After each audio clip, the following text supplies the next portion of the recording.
The twin moons of Kepler 442b cast long shadows across the rocky terrain as Sergeant Kim Tae-ho adjusted his night vision goggles. The green glow showed him everything he needed to see. Alien structures dotted the landscape ahead like metal mushrooms growing from the barren ground. Each building hummed with energy that his sensors could detect from 2 kilometers away. "Contact ahead, 12 o'clock, whispered Corporal Park Jin-woo through the comm system. His voice was barely louder than breathing. "Count 6 patrol units moving in formation." Kim raised his hand, signaling the team to stop. Behind him, Private Lee Dong-min dropped to one knee and scanned their rear approach through his rifle scope. Private Choi Min-ho moved to the left flank, his boots making no sound on the loose stones. They had been watching the Vorthak military base for 3 days now.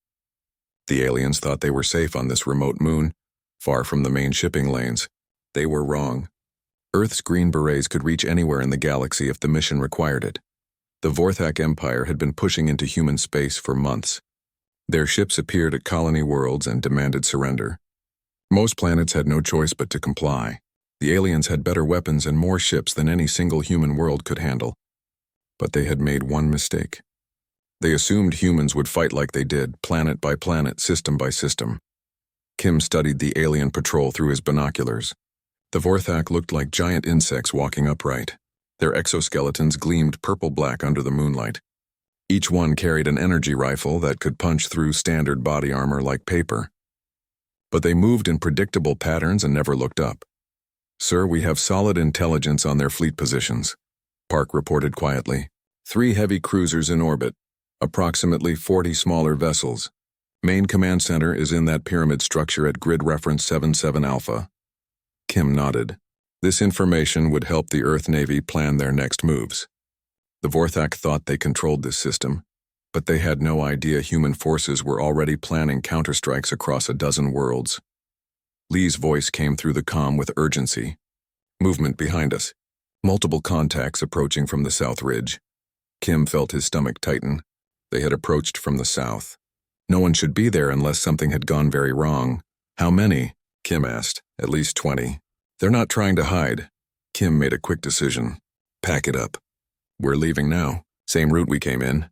The 4 soldiers began moving backward down the slope they had climbed. Kim's mind was racing. The mission briefing had said this area was clear of enemy patrols. Either intelligence was wrong or they had walked into a trap. Choi Min-ho was the youngest member of the team, only 19 years old, but he had proven himself in 6 combat missions.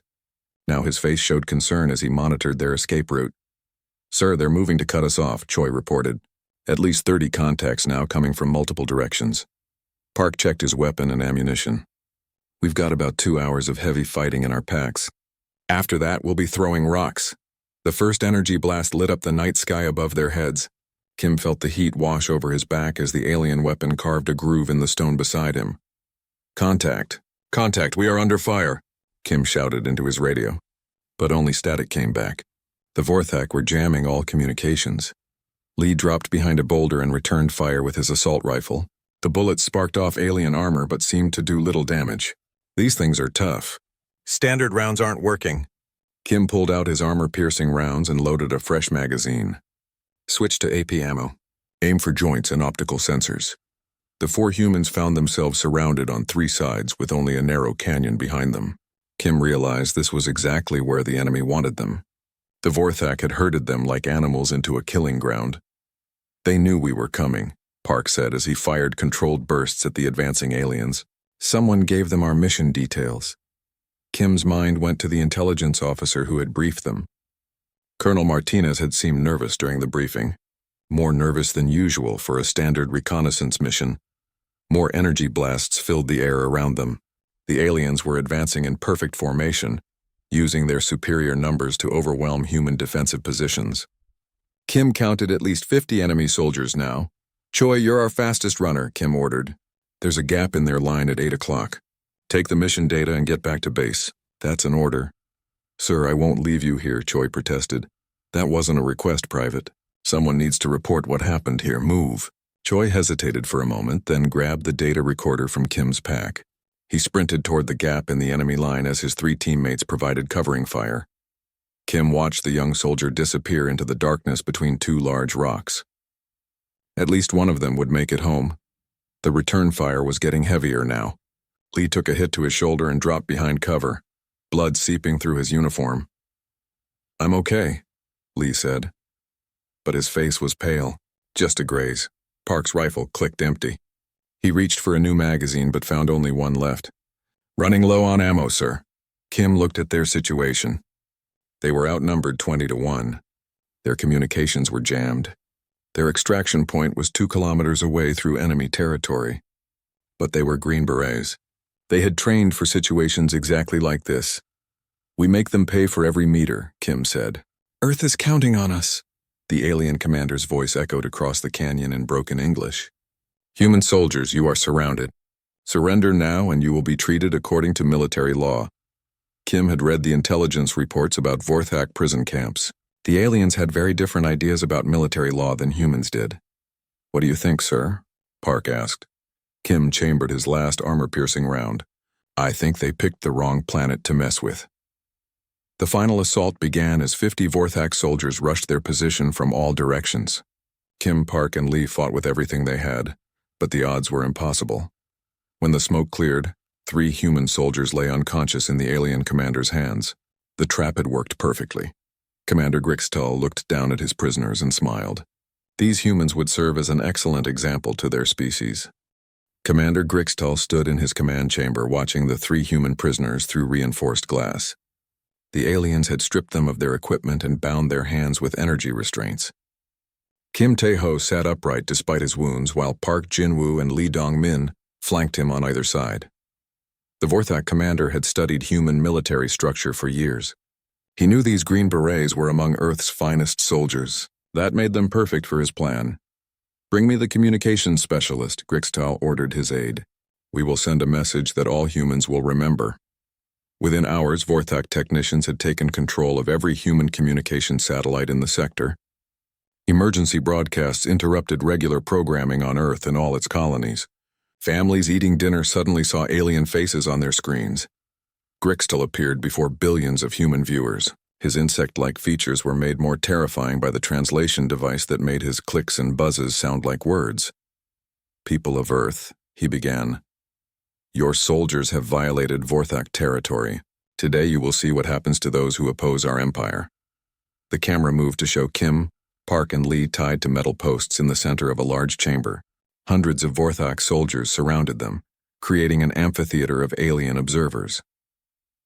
On Earth, President Han Soo-jin was pulled from a cabinet meeting to watch the broadcast in horror. Admiral Yoon Kyung-min stood beside her, his hands clenched into fists as he recognized the 3 soldiers. "Sir, we're receiving the signal on all frequencies," reported the communications officer.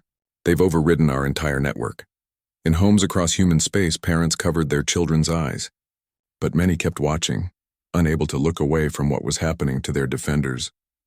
Grixtall walked to stand before Kim Tae-ho. "Tell your people to surrender all human colonies to Vorthak rule," he demanded.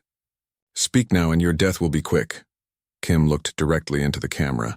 His voice was steady despite the blood on his face. "My name is Sergeant Kim Tae-ho of the United Earth Army. Serial number A447921 Alpha. That is all you will get from me." The alien commander struck Kim across the face with a metal rod. The sound echoed through the chamber and into millions of human homes. "Your people are watching," Grixtall said. "Show them that humans are weak." Kim spat blood and raised his head again. "Earth remembers its own. We do not abandon our principles." Park Jin-woo spoke up from his restraints. "Sir, we knew the risks when we put on the uniform. Our families will understand." Lee Dong-min, despite his shoulder wound, managed to sit straighter. The mission was successful. The intelligence got through. Grixtall realized that intimidation would not work on these soldiers. He decided to make his point through action instead of words. The torture began slowly. Vorthak soldiers used energy prods and cutting tools on the prisoners while the galaxy watched. The aliens had learned human anatomy well enough to cause maximum pain without allowing death. Kim endured 20 minutes of agony without making a sound. Park lasted 15 minutes before his body could take no more. Lee, already wounded, lasted only 10 minutes before falling unconscious. On Earth, riots began in major cities as humans watched their soldiers being tortured. Police had to restrain crowds trying to storm military recruitment centers to volunteer for immediate deployment. Admiral Yoon received 17 calls from colony governors demanding immediate military action. "Sir, the outer colonies are mobilizing their militias. If we don't act soon, they'll launch attacks on their own." President Han watched the screen with tears in her eyes. "How long before our relief forces can reach that system?" "Minimum 6 weeks, ma'am. We don't have sufficient fleet strength in that sector." The broadcast continued for 3 hours. Grixtal made sure every human in the galaxy could see exactly what happened to those who opposed the Vorthak Empire. When Park Jin-woo finally died, Kim shouted across the chamber, "You think this makes you strong? You think this frightens us? You have no idea what you've just done." Grixtal approached with an energy weapon. "Tell me what classified information you gathered on our fleet positions." Kim looked into the camera one final time. "Earth remembers. Earth will answer." The energy blast ended Kim's life instantly. Lee Dong-min was executed minutes later, his last words being a quiet prayer for his family. Grixtal stood over the 3 bodies as his soldiers cheered. The broadcast had lasted 4 hours and shown the galaxy exactly what the Vorthak Empire was capable of doing. "Let this be a lesson to all human worlds," the alien commander announced. "Surrender now or face the same fate." The signal cut to black, leaving billions of humans staring at empty screens in shocked silence. On Earth, President Han stood in her office looking out at the night sky. Her advisors waited for orders while she processed what they had all witnessed. "Ma'am, what are your instructions?" asked General Song Min-ho. Han turned from the window, her face showing a cold determination that her staff had never seen before. "Recall all our diplomats from Vorthak space. Cancel all peace negotiations." "And our military response?" Admiral Yoon asked. "Total war," Han said quietly. "They wanted to show the galaxy what happens when you cross the Vorthak Empire. Now we'll show them what happens when you murder prisoners of war in front of their families." The President activated the emergency military mobilization code that had not been used since the colony wars 50 years earlier. "Send word to all human worlds," she ordered. "The Vorthak Empire has declared war on humanity itself. We will answer in kind." Across human space, the response was immediate. Factory workers volunteered for double shifts to build warships. Retired military officers returned to service. Young men and women lined up at recruitment centers. Private Choi Min-ho, the sole survivor of Kim's team, found himself thrust into the spotlight as Earth's witness to the atrocity. His testimony would fuel the war effort for months to come. The Vorthak had made their point. But they had also awakened something in humanity that they did not understand. The galaxy was about to learn what humans were truly capable of when pushed beyond all limits. The emergency session of the United Earth Assembly had never seen anything like it. Representatives from 200 human worlds filled the Great Hall in Geneva, their faces showing the same cold anger that gripped their populations. President Han Soo-jin stepped up to the podium as cameras broadcast her words across human space. She had not slept in 36 hours since the execution broadcast, but her voice was steady and clear. "Yesterday, the Vorthak Empire crossed a line that cannot be uncrossed," she began. "They murdered prisoners of war in front of their families. They broadcast torture and execution as entertainment. They believe this makes them strong." The assembly hall was completely silent except for the president's voice. Sergeant Kim Tae-ho, Corporal Park Jin-woo, and Private Lee Dong-min died with honor. They refused to break under torture. They gave their lives protecting classified information that will save countless human lives. Han paused and looked directly into the main camera. The Vorthak Empire wanted to send a message to humanity. Today, humanity sends its reply. As of this moment, a state of total war exists between Earth and the Vorthak Empire. The assembly erupted in unanimous approval. Not a single representative voted against the war declaration. Admiral Yoon Kyung-min received his orders within minutes. Every available warship in human space was to be mobilized immediately. Construction of new vessels would begin around the clock on 30 different worlds.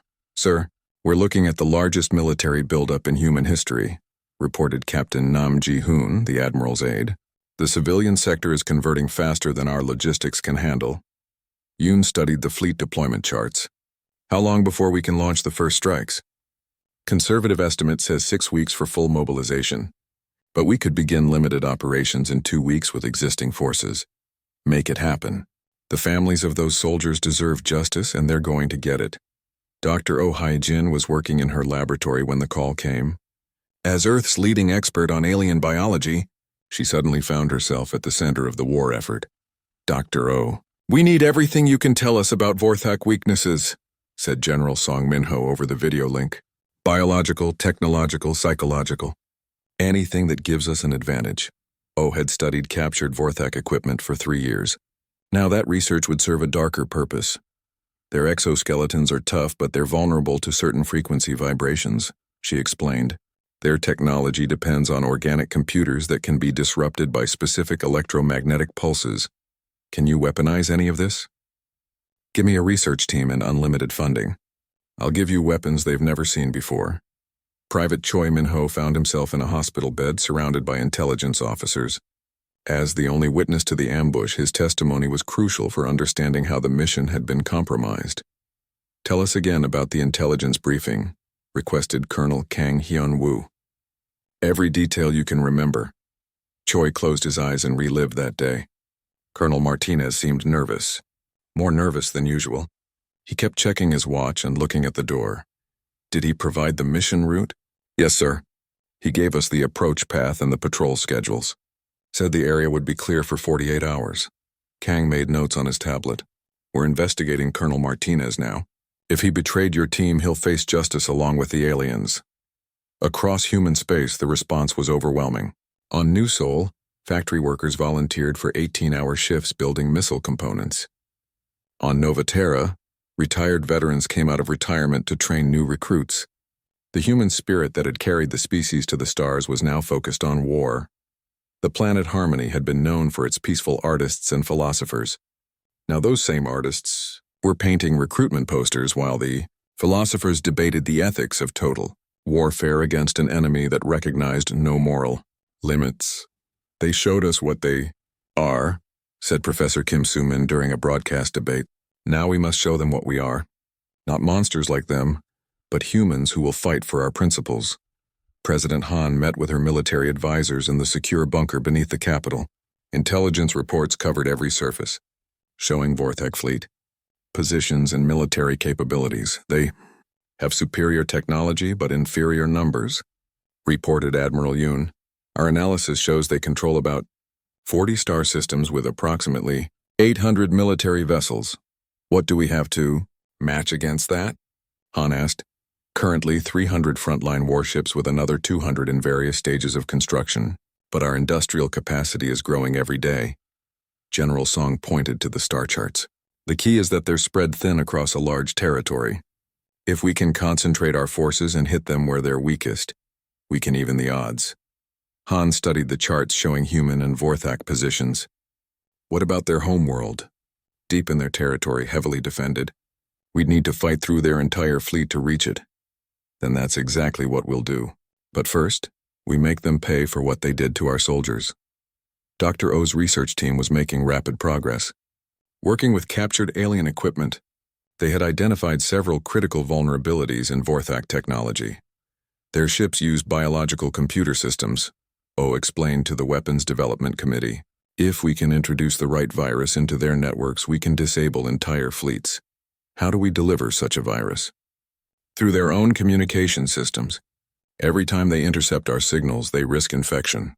The plan was elegant in its simplicity. Humanity would use the aliens' superior technology against them. Captain Nam Ji-hoon was selected to lead the first retaliatory mission. His ship, recently renamed Soul's Vengeance, would carry out surgical strikes against Vorthak supply lines. Your mission is to show them that nowhere in their territory is safe, Admiral Yoon briefed him. Hit their logistics, destroy their supplies, and make them afraid to venture far from their main bases. Nam studied his crew assignments.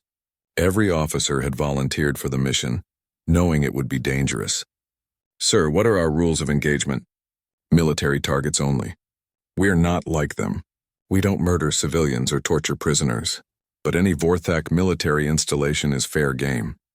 As Earth's war machine gathered momentum, intelligence networks across human space began reporting their findings. The Vorthak Empire was larger than originally thought, but also more fragmented. Many alien species had been conquered and forced to serve the insect-like overlords. This gives us opportunities, President Han told her advisors. If we can show these enslaved species that the Vorthak can be beaten, we might gain allies, or they might fight harder. Out of fear, cautioned Admiral Yoon. Then we'll have to be more convincing than their fear. The memorial service for the 3 executed soldiers was broadcast across human space. Their families stood with dignity as President Han presented them with the Medal of Valor, the highest military decoration Earth could award. Kim Tae-ho's wife, Song Mi-young, spoke for all the families. My husband died defending human values. If we abandon those values in seeking revenge, then his death means nothing. We must be better than our enemies. Her words became a rallying cry for the human war effort. Earth would fight with overwhelming force but maintain its moral principles. The galaxy was about to learn that humanity's greatest strength was not its technology or its numbers, but its ability to unite in the face of evil while never becoming evil itself. War was coming, and the Vorthak Empire had no idea what they had awakened.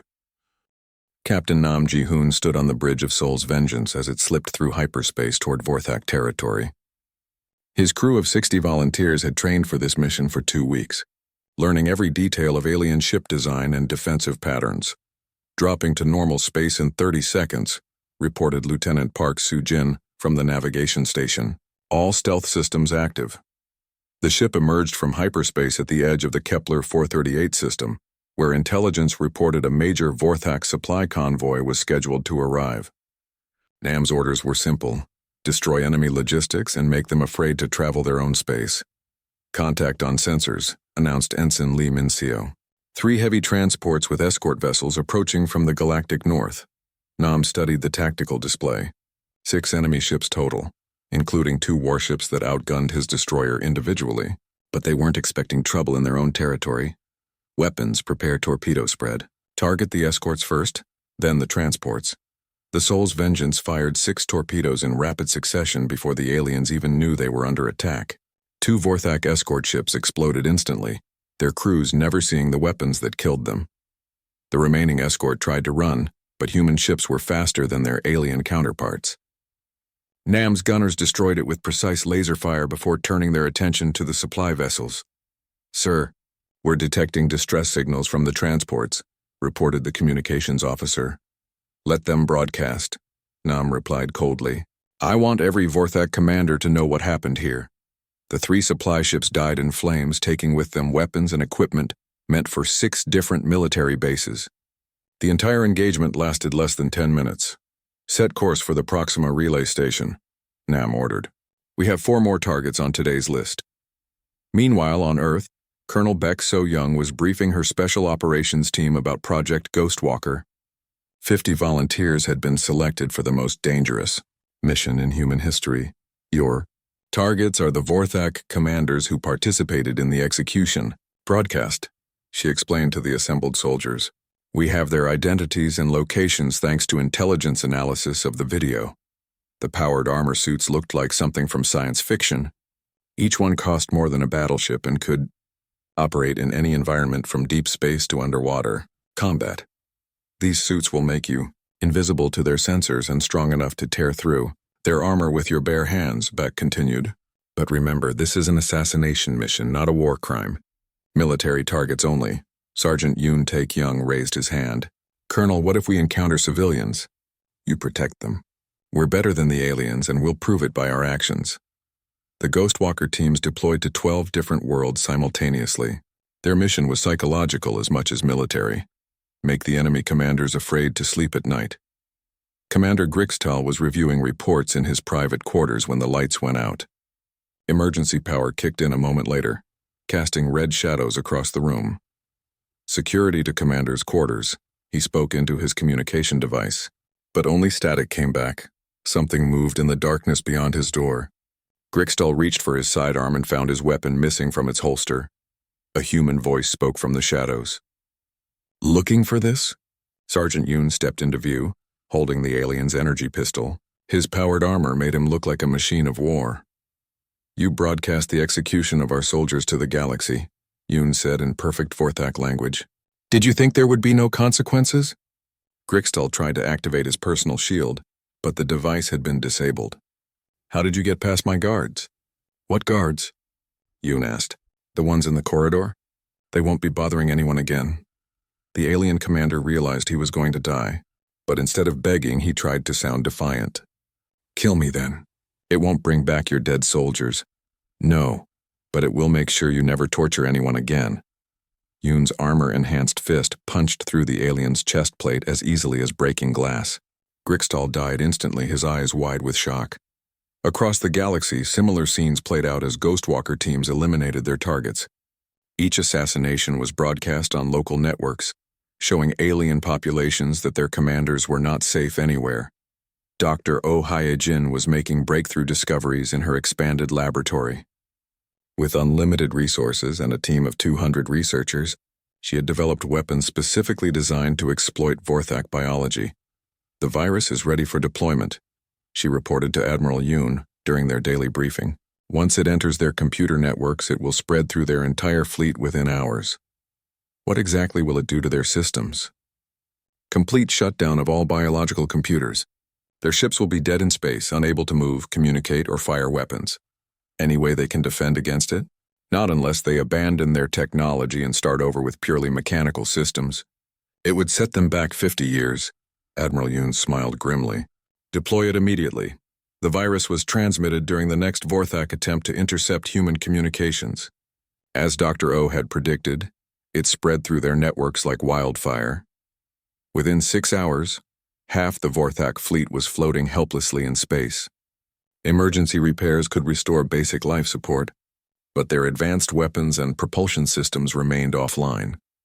Captain Nam Ji-hoon received new orders while his ship was resupplying at a hidden base. Target of opportunity has presented itself, Admiral Yoon explained over secure communication. Disabled Vorthak battle group in the Rigel system. 12 ships completely helpless. Rules of engagement, sir? Same as before. Give them a chance to surrender. If they refuse, destroy them. Nam's ship arrived at Rigel to find the alien vessels floating dead in space. His communication officer sent the surrender demand in the Vorthak language. The alien commander's response was filled with insults and threats against human civilians. Sir, they're refusing to surrender, reported the communications officer. Then we give them the same mercy they showed our prisoners. Seoul's vengeance destroyed all 12 ships methodically, one by one. Each explosion lit up space like a new star being born. The psychological effect on Vorthak forces was devastating. Their commanders were being assassinated in their own beds. Their fleets were being destroyed by an invisible virus. Their supply convoys were disappearing without a trace. But the most damaging blow to alien morale came from an unexpected source. Private Choi Min-ho, the survivor of the original ambush, had been visiting human colonies to tell his story and recruit volunteers. His testimony about the courage of Kim Tae-ho and his team inspired millions of humans to join the war effort. But it also reached the enslaved alien species in Vorthak territory through smuggled broadcasts. I watched 3 human soldiers face torture and death rather than betray their principles, Choi told audiences across human space. They proved that some things are worth dying for. Freedom is worth dying for. The message resonated with oppressed populations throughout the galaxy. Rebellion broke out on 6 worlds as enslaved aliens realized the mighty Vorthak Empire could be defeated. Colonel Back received reports from Ghostwalker teams across enemy territory. 14 high-value targets eliminated in the past week, she reported to President Han. Enemy command structure is in chaos. Casualties on our side? 0. The powered armor is performing better than expected. President Han reviewed the strategic situation with her advisors. Human forces had gone from defensive to offensive in less than a month. The aliens are requesting a ceasefire, reported the foreign minister. They want to negotiate. What are our terms? Han asked Admiral Yoon. Unconditional surrender and war crimes trials for anyone involved in torturing prisoners. And if they refuse? Yoon's smile was cold. Then we continue hunting them until there are no more hunters left to hunt. The Vorthak Empire that had seemed so powerful a month ago was crumbling under human assault. Their technology had been turned against them. Their commanders lived in fear. Their enslaved populations were in revolt, but humanity was just getting started. The real war was about to begin. General Song Min-ho stood before the largest holographic display in human military history. The war room beneath Geneva showed the positions of every human and Vorthak ship in the galaxy, updated in real time by intelligence networks. Operation Thunderstrike is ready to commence, he announced to President Han and her war cabinet. 17 Vorthak worlds will be hit simultaneously by coordinated human forces. The scale was breathtaking. 200 human warships would strike at military targets across an entire sector of space. It was the largest offensive operation in the history of warfare. What about civilian casualties? Asked President Han. All targets are military installations only, replied Admiral Yoon. We've spent weeks identifying every civilian area to avoid. Our pilots have strict orders to abort missions rather than risk innocent lives. Han nodded her approval. Execute the operation, Captain. Kim Yoonji commanded the battleship Incheon's Pride as it dropped out of hyperspace above the planet Vorthak Prime 7. Her target was a military shipyard that produced warships for the alien empire. All stations report ready, announced her executive officer, Lieutenant Commander Cho Yoon-ho. Enemy defensive platforms are powering up weapons. Launch fighters and begin bombardment, Kim ordered. Remember, military targets only. The battle was fierce but brief. Human ships had learned to exploit the virus weakness in Vorthak computers. Most alien systems failed within minutes of combat beginning. Kim watched through her view screen as the enemy shipyard exploded in carefully controlled detonations. 3 partially built warships died before they could threaten human colonies. Sir, we're receiving a transmission from the planet's surface, reported the communications officer. It's from civilian authorities. The alien official on the screen looked terrified. Through the translation device, his words came through clearly. Please, we surrender. Do not attack our cities. We have no intention of harming civilians, Kim replied. But your military forces must lay down their weapons immediately. Similar scenes played out across 17 worlds as human forces demonstrated overwhelming superiority. The coordinated attack destroyed 40% of Vorthak military capacity in a single day. But the aliens had one more card to play. The broadcast appeared on human networks 3 days later. Commander Vorthak, Grixtel's replacement, stood before a group of human prisoners captured from merchant vessels. People of Earth, the alien said, your attacks on our worlds must stop immediately. For every Vorthak military installation you destroy, we will execute 10 human prisoners. President Han watched the broadcast with her advisors. 20 terrified human civilians knelt in chains behind the alien commander. How many prisoners do they have? She asked. Intelligence estimates approximately 300 humans in various prison camps, replied Colonel Kang. Mostly merchant marines and civilian contractors. Ma'am, we cannot allow them to dictate terms through hostage threats, urged Admiral Yoon. If we stop now, they'll use human shields for everything. Han stared at the screen showing the frightened prisoners. What are our options? We locate the prison camps and rescue the hostages, suggested General Song. Special forces operations while continuing the military pressure. How long would that take? Weeks, possibly months to find them all. The alien commander on the screen raised an energy weapon toward the first prisoner, a young woman who looked barely 20 years old. You have 24 hours to cease all military operations, Vorthak announced. After that, executions begin. Han closed her eyes and made the hardest decision of her presidency. Admiral Yoon, what would happen if we targeted every known Vorthak military installation involved in prisoner operations? Total destruction of their prison infrastructure, ma'am. But the prisoners inside would likely die as well. And if we negotiate, they'll use human shields forever. Every merchant ship, every civilian transport will become a target for kidnapping. Han understood the terrible mathematics of war. Sometimes leaders had to choose between bad options and worse options. Send a message to the Vorthak commander, she ordered. Tell him that any facility holding human prisoners will be destroyed completely. No survivors. If they want to save their own personnel, they should release the hostages immediately. The reply came within hours. Commander Vorthak appeared again on human networks, this time looking less confident. Your president threatens to murder her own people, he said. This proves humans are as savage as we believed. No, replied President Han in her response broadcast. This proves that humans will not be blackmailed. Release our people now, or share their fate. The psychological warfare was working. Dr. Oh had expanded her research to include alien psychology, and the results were enlightening. The Vorthak respect only strength, she reported to the War Council. Their entire culture is based on dominance hierarchies. By showing we will not be intimidated, we gain status in their perception. What about their enslaved populations? The opposite effect. They see us as liberators who keep our word. Rebellion activity has increased on 12 worlds since Operation Thunderstrike. Captain Nam Ji-hoon received orders to locate and assault the primary Vorthak prison complex. Intelligence had finally pinpointed the facility on a moon in the Tau Ceti system. This is a rescue mission, Admiral Yoon briefed him personally. Get our people out alive if possible. But if you cannot guarantee their safety, destroy the entire facility. Nam's ship approached the prison moon with a small fleet of human vessels. The facility was heavily defended, but alien defenses were no match for human tactics and virus weapons. The assault began at dawn local time. Human Marines in powered armor stormed the complex while fighter squadrons eliminated defensive positions. Nam found himself face-to-face with Commander Vorthak as his troops secured the prison. Command Center, you have won nothing, the alien commander hissed. Kill me and become like us, and no, Nam replied. We become what we choose to become. Instead of executing the alien, Nam ordered him taken prisoner. The gesture was broadcast throughout Vorthak space, showing enslaved populations that humans were indeed different from their masters. The prison rescue was only partially successful.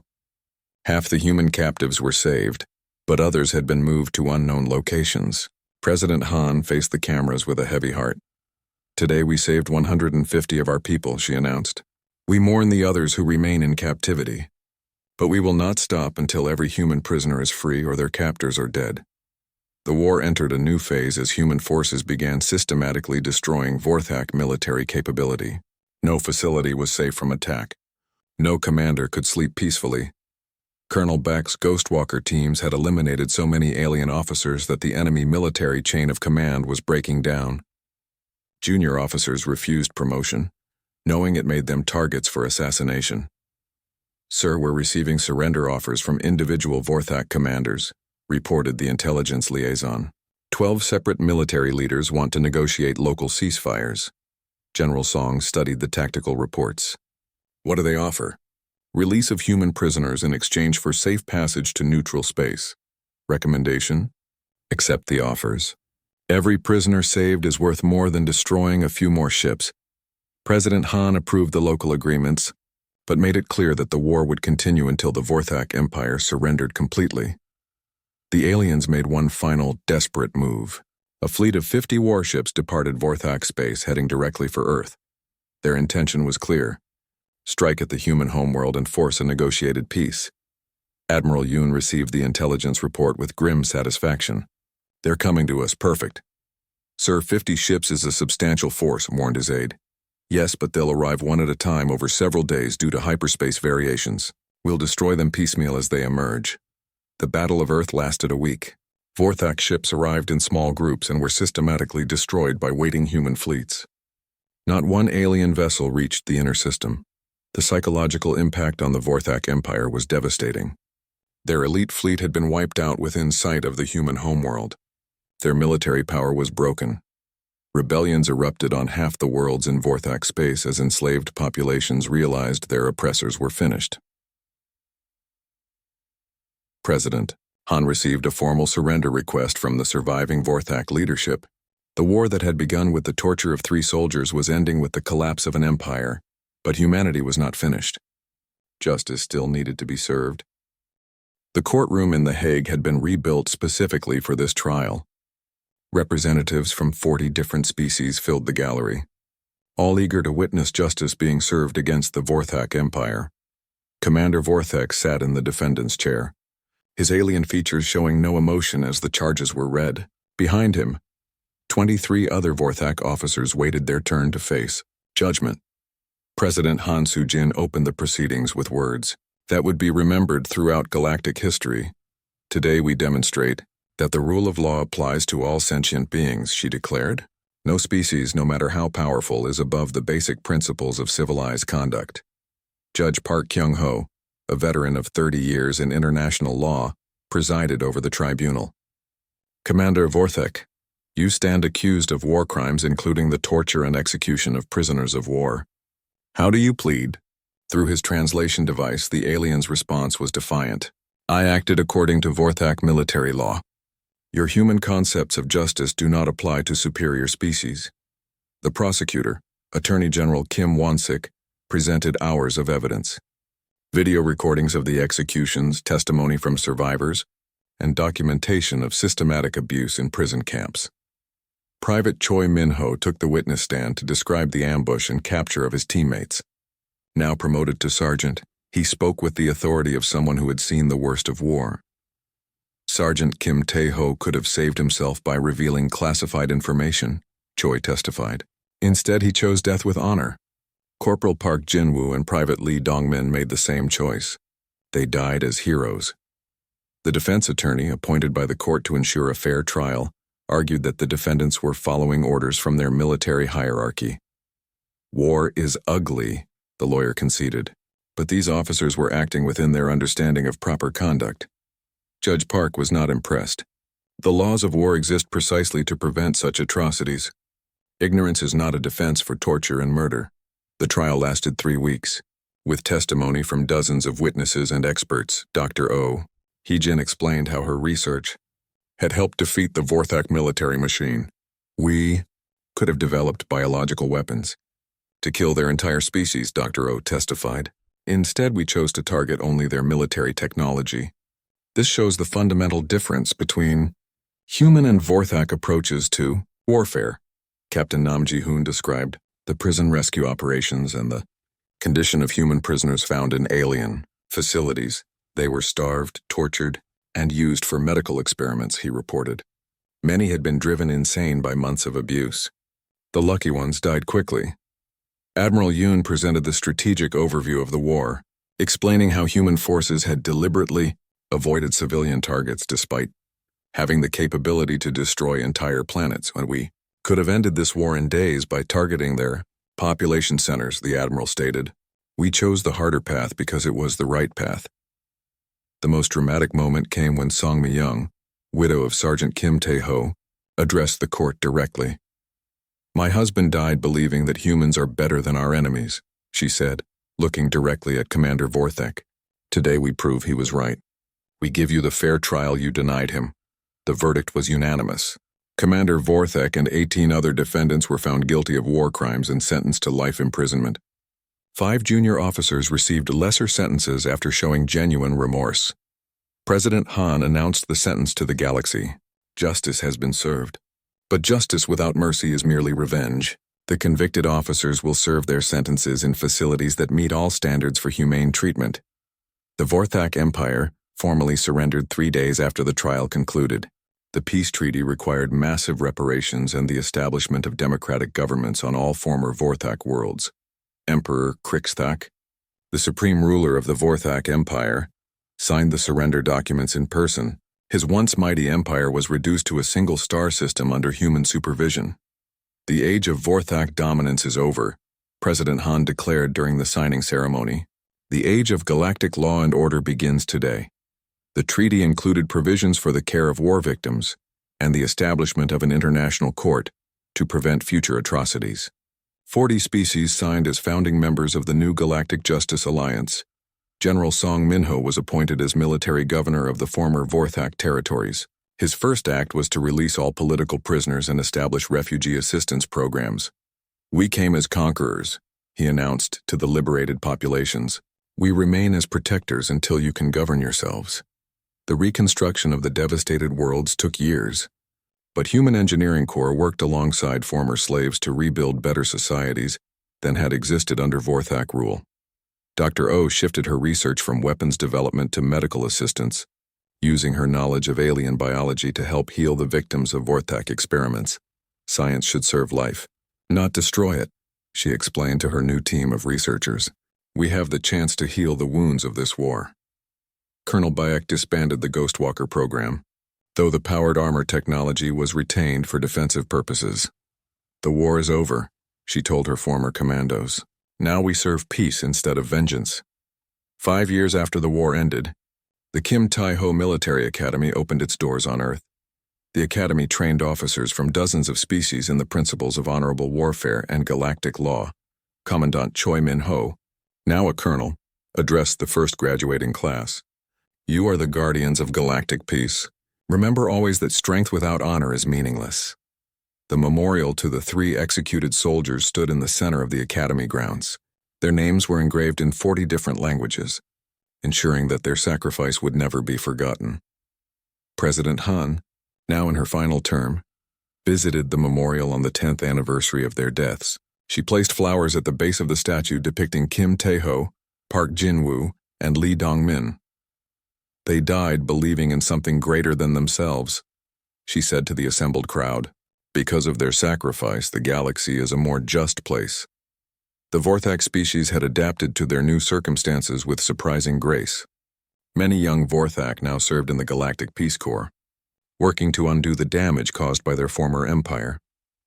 Zekthar, a young Vorthak scholar, wrote in his thesis, "My species learned that true strength comes not from dominating others but from protecting them. The humans taught us this lesson through both war and mercy." Captain Kim Yoon-ji, now Admiral Kim, commanded the integrated fleet that patrolled former Vorthak space. Her crews included officers from 20 different species, all working together to maintain peace. The greatest victory, she often told her officers, is making war unnecessary. The galaxy had learned important lessons from the Vorthak War. Species that had once accepted oppression now demanded justice. Tyrants who had ruled through fear found themselves facing united opposition. The Galactic Justice Alliance grew to include over 100 worlds, all committed to the principles of law and mercy that humanity had demonstrated during the war. But perhaps the most important legacy was the understanding that civilization required both strength and restraint. Humanity had shown the galaxy that it was possible to be both powerful and principled. On Earth, children learned about the war in history classes. They studied the courage of the 3 soldiers and the wisdom of the leaders who chose justice over revenge. "Why didn't we just destroy all the Vorthak?" asked a young student during one such lesson. Her teacher, a veteran of the war, smiled sadly. "Because then we would have become the very thing we fought against." Our victory was not just military, it was moral. The story of Kim Tae-ho, Park Jin-woo, and Lee Dong-min became legend throughout human space. Their courage under torture, their refusal to betray their principles, and their faith in humanity's ultimate goodness inspired generations. In the end, their deaths had not been in vain. They had sparked a war that ended an empire and created a more just galaxy. Their sacrifice had shown that some things were indeed worth dying for, and that honor could triumph over power. The galaxy was a better place because 3 soldiers had chosen to die with dignity rather than live in shame. Their legacy would endure as long as sentient beings valued freedom over oppression and justice over revenge. Earth had answered the Vorthak challenge with total war, but it had won the peace through total justice. In doing so, humanity had proven that it truly deserved its place among the stars.